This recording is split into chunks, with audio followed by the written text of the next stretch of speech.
Olá, mega seguidores! E aí, repor ou não hormônio na pós-menopausa? Isso é bem polêmico. O seu ginecologista ele vai conversar com você sobre o seu histórico. Então, se você já teve tromboembolismo, então obstrução das veias, se você tem diabetes, se você tem algum problema de fígado, antecedente familiar de CA de mama ou antecedente pessoal de CA de câncer de mama. Então, tem algumas perguntas que o médico vai fazer para tentar entender também, além dos antecedentes, os seus sintomas, né? Então ele vai perguntar sintomas geniturinários, se você tem secura vaginal, tem ardência para urinar, por exemplo, se você tem problema para ter relação. Ele vai perguntar sobre os sintomas vasomotores, então se você tem aquelas ondas de calor, você fica sem dormir, acorda de madrugada. Então ele vai perguntar também sobre antecedente de osteoporose, como é que você está em termos de densidade de osso, se tem osteopenia, se você precisa repor, porque senão você vai ficar com o ossinho fraquinho, vai aumentar a chance de fratura na velhice. Então a gente tem que tomar cuidado com algumas indicações, mas também tem horas, aliás, muito frequentemente a gente vê que a paciente sente necessidade do uso da terapia por questão de qualidade de vida. Então ele vai perguntar isso, vai fazer alguns exames, então ele com certeza vai pedir exame de glicemia, ver como é que está a função renal, ver como é que está a função do fígado, ele vai pedir os exames de rotina, né, mamografia, exame ginecológico, vai ver se você tem pedra na vesícula, né, porque a terapia ela pode eventualmente aumentar a chance de cálculo na vesícula. E aí, depois que ele fizer todos esses exames, conversar com você, quais são os seus sintomas, aí vocês vão colocar numa balança se vale a pena ou não.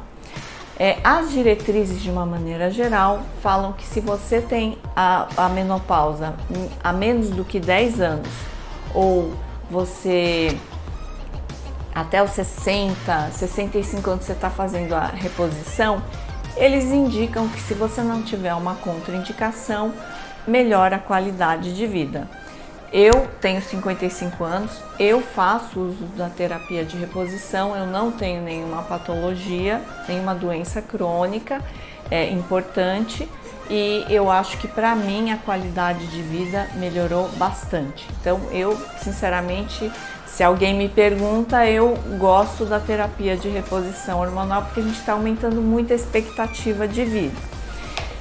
Quando que ela não deve ser utilizada? Se tem antecedente de CA de mama, por exemplo. Se você tem antecedente de tromboembolismo, às vezes o doutor ele vai preferir usar um creme de estrógeno, um transdérmico. Então tem algumas situações que eventualmente pode ter uma alternativa.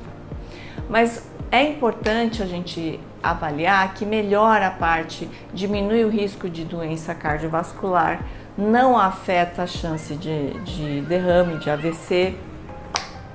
Então, por conta, diminui os sintomas vasomotores, a depressão pode ajudar, não é que se você já tem depressão antes da menopausa, às vezes é melhor usar um antidepressivo, então o médico vai considerar essas alternativas.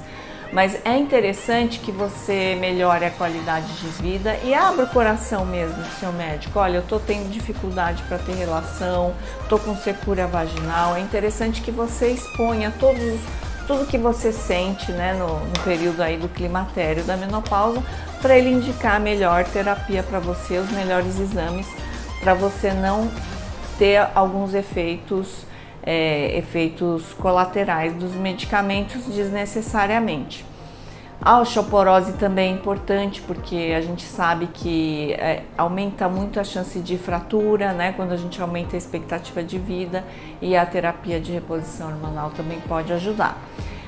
Mas um detalhe importante que eu queria dividir com vocês é que não adianta a gente fazer terapia de reposição hormonal se você não investir na parte de exercício, sabe? Às vezes a pessoa só se baseia nisso, né, na terapia, mas come churrasco todo final de semana, não come salada, não tem uma orientação alimentar saudável, não faz atividade física, faz maratona de Netflix, não dorme cedo, não acorda cedo.